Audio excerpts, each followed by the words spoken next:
여러분, 우리나라 정부의 어떤 정책이 바다 건너 다른 나라, 심지어는 바로 내 지갑 사정에까지 영향을 미친다는 거 생각해 보신 적 있으세요? 저는 늘 궁금했어요. 특히 뉴스에서 정부가 예산을 어떻게 쓴다고 발표할 때마다 그래서 이게 나랑 무슨 상관이지? 싶었거든요. 바로 그거죠. 오늘 그 거대한 연결고리를 한번 시원하게 파헤쳐 보겠습니다. 네, 바로 이 질문입니다. 정부의 예산 결정이, 그러니까 나라의 씀씀이가 어떻게 우리가 쓰는 돈의 가치, 더 나아가서 수입품 가격까지 바꾸게 되는 걸까요?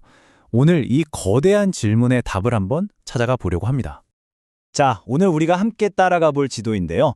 먼저 개방경제라는 큰 그림을 한번 그려보고요. 그 안에서 돈이 움직이는 두 개의 큰 시장을 살펴볼 거예요.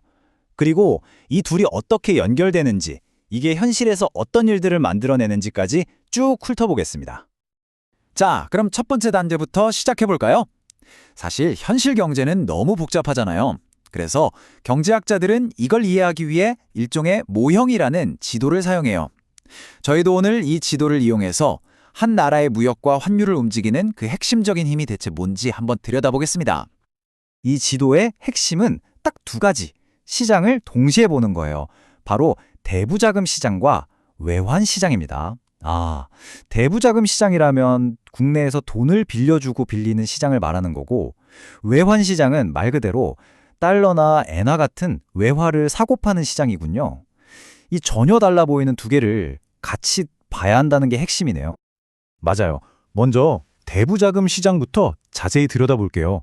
이건 아주 쉽게 말해서 우리나라 전체의 저축이 모여있는 거대한 저금통이라고 생각하시면 편해요. 그 저금통에서 기업들은 공장을 지으려고 돈을 빌려가고 개인은 집 사려고 돈을 빌려가고 그런 개념이군요. 정확합니다. 그리고 그 저금통에 모인 돈, 즉 국민저축 S가 어디로 흘러가는지를 보여주는 아주 중요한 공식이 바로 이거예요. S는 I 더하기 NCO다. S가 저축인 건 알겠고 I는 국내 투자, NCO는 순자본 유출. 말이 좀 어려운데요? 쉽게 풀어서 말하면 저금통에 모인 돈이 갈 수 있는 곳은 딱 두 군데라는 뜻이에요. 하나는 우리나라 안에 공장을 짓는 것 같은 국내 투자 I고요. 다른 하나는 해외 주식이나 부동산을 사는 것처럼 해외로 나가는 투자, 이걸 순자본 유출, NCO라고 부르는 거죠. 그러니까 저축한 돈은 국내에 투자되거나 아니면 해외에 투자되거나 둘 중 하나라는 아주 단순한 원리네요. 바로 그거죠. 그래서 이 시장을 보면 돈의 공급은 당연히 국민들의 저축에서 나오는 거고요. 그럼 그 돈을 쓰려는 수요는 두 군데서 오겠네요. 국내에 투자하려는 사람들이랑 해외에 투자하려는 사람들. 이 둘이 저축된 돈을 두고 경쟁하는 셈이군요. 잠깐만요. 그럼 순자본 유출이라는 말이 좀 어렵게 들리긴 하는데 결국은 이거네요. 투자자들이 어디에 투자해야 돈을 더 많이 벌까 하고 고민하다가 국내보다는 해외가 낫겠다 하고 돈을 해외로 보내는 것. 그게 바로 순자본 유출이라고 이해하면 되는 거죠. 정확해요. 바로 그 선택. 그 돈의 흐름이 우리가 살펴볼 두 번째 시장, 외환 시장과 아주 긴밀하게 연결됩니다. 자, 그럼 이제 돈의 국적이 바뀌는 곳이죠. 글로벌 외환 시장으로 한번 가보겠습니다. 외환 시장에도 딱 맞는 짝꿍 공식이 있어요. 바로 NCO는 NX와 같다는 겁니다. NCO는 아까 그 해외 투자였고 NX는 순수출, 그러니까 수출해서 수입을 뺀 거죠. 자본의 흐름과 상품의 흐름이 같다니 이게 어떻게 연결되죠? 아주 좋은 질문이에요. 예를 들어 볼게요. 한국 투자자가 미국 주식을 사려고 100달러를 원화로 바꿨다고 해봐요. 이게 NCO죠. 그럼 그 100달러는 결국 어디로 갈까요? 호공에 사라지진 않잖아요. 결국 누군가가 그 100달러를 가지고 한국산 반도체나 자동차를 사가는 데 쓰이게 된다는 거예요. 이게 바로 NX죠. 해외 주식을 사려고 나간 돈이 돌고 돌아서 결국 우리나라 물건을 사는 돈으로 이어진다는 거군요. 신기하네요. 바로 그 원리가 외환 시장의 수요와 공급을 결정해요. 예를 들어 미국 달러 시장이라고 해볼게요. 달러 공급은 언제 생길까요? 미국인이 해외 자산을 사려고 달러를 팔 때, 즉 NCO가 발생할 때 생깁니다. 그럼 달러 수요는요? 반대로 외국인들이 미국산 물건을 사기 위해 달러가 필요할 때, 즉 NX 때문에 생기는 거죠. 자, 이제 가장 중요한 순간입니다. 지금까지 따로따로 살펴본 대부자금 시장과 외환 시장, 전혀 달라 보이는 이 두 시장이 어떻게 하나의 톱니바퀴처럼 맞물려 돌아가는지 그 결정적인 연결고리를 보여드릴게요. 그 핵심 연결고리는 바로 순자본 유출, NCO입니다. 아, NCO요? 잠깐만요. 생각해보니까 대부자금 시장에서는 NCO가 돈을 쓰려는 수요 중 하나였잖아요. 그런데 외환 시장에서는 해외 투자를 위해 자국 돈을 파는 거니까 이게 공급이 되는 거군요. 와, NCO라는 변수 하나가 두 시장 모두에 걸쳐 있네요. 이게 바로 다리 역할을 하는 거군요. 맞습니다. 그 다리가 작동하는 순서는 이래요. 첫 번째, 국내의 대부자금 시장에서 돈의 수요와 공급에 따라 실질 이자율이 결정됩니다. 말하자면 우리나라 안에서 돈의 가격이 정해지는 거네요. 그렇죠. 두 번째, 이 이자율을 보고 투자자들이 결정을 내려요. 국내 이자가 높네? 그럼 해외 말고 국내에 투자해야겠다. 혹은 그 반대겠죠. 이렇게 순자본 유출 NCO의 규모가 정해집니다. 그리고 마지막 세 번째, 그렇게 정해진 NCO, 즉 해외로 나가려는 돈의 규모가 외환시장에서 자국 통화의 공급량을 결정하게 되는 거고요. 바로 그거예요. 국내 이자율의 작은 변화가 결국 환율이라는 거대한 바다의 물결을 만드는 과정인 셈이죠. 와, 정말 흥미로운 연결 구조네요. 그럼 이 모형, 이 지도가 과연 현실에서도 잘 들어맞을까요?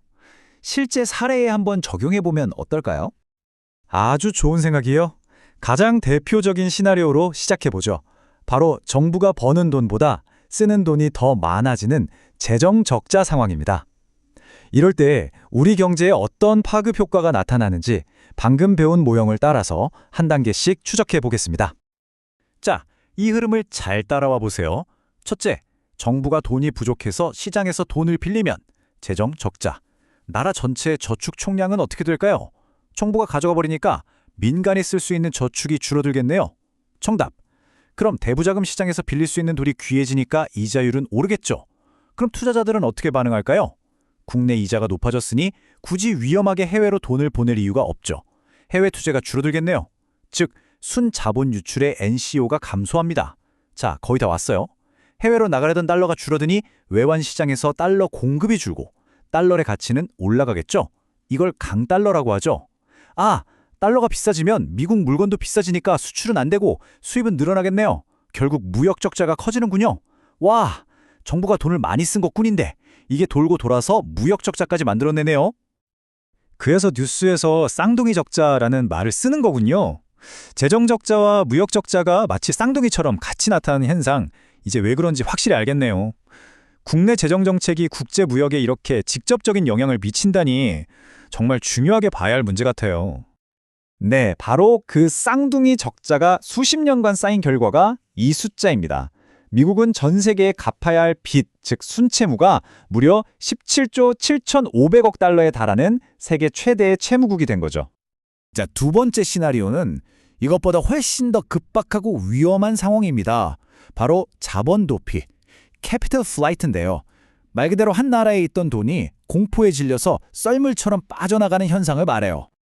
자본 도피는 보통 정치적 불안정 같은 이유로 투자자들이 이 나라에 더 이상 돈을 뒀다가는 큰일 나겠다라고 느끼면서 시작돼요. 너도 나도 그 나라의 자산을 팔고 돈을 빼가려는 거죠. 말 그대로 투자자들이 패닉에 빠져서 탈출하는 거군요. 그럼 아까 재정 적자 때랑은 완전히 반대 현상이 일어나겠네요? 정확해요. 우리 모델에 따르면 돈이 갑자기 해외로 쩍 빠져나가려고 하니까 NCO가 급증하겠죠. 그럼 국내 이자율은 폭등하고 외환 시장에서는 자국 통화를 팔려는 사람만 넘쳐나니까 통화 가치는 폭락하게 됩니다. 이건 그냥 교과서에만 나오는 이론적인 이야기가 아닙니다. 1994년 멕시코, 우리에게도 익숙한 1997년 동남아 외환 위기, 그리고 98년 러시아, 2002년 아르헨티나까지 역사는 이 자본 도피라는 현상이 한 나라의 경제를 얼마나 순식간에 그리고 처참하게 무너뜨릴 수 있는지를 똑똑히 보여줬습니다. 이렇게 쭉 따라와 보니 거시경제의 이론이라는 게 그냥 어려운 책 속에만 갇혀있는 이야기가 아니라는 게 확실히 느껴지네요. 정부의 어떤 결정 하나가 이자율과 환율이라는 다리를 건너서 결국 우리 모두의 생활에 직접적인 영향을 미치고 있었던 거예요. 이 흐름을 이해하는 게 정말 중요하겠습니다. 네, 이제 여러분은 정부의 정책이 환율과 무역을 거쳐서 우리 지갑에 어떻게 연결되는지 그 큰 그림을 머릿속에 그리실 수 있게 됐습니다. 그러니 앞으로 뉴스에서 정부가 세금을 깎아준다거나 지출을 늘린다는 소식이 들리면 오늘 배운 이 지도를 한번 펼쳐보세요. 이 정책이 과연 우리나라의 무역 수지와 통화 가치에 어떤 영향을 미칠까? 한번 직접 예측해 보는 거죠. 아마 이전과는 전혀 다른 시각으로 경제를 바라보게 되실 겁니다.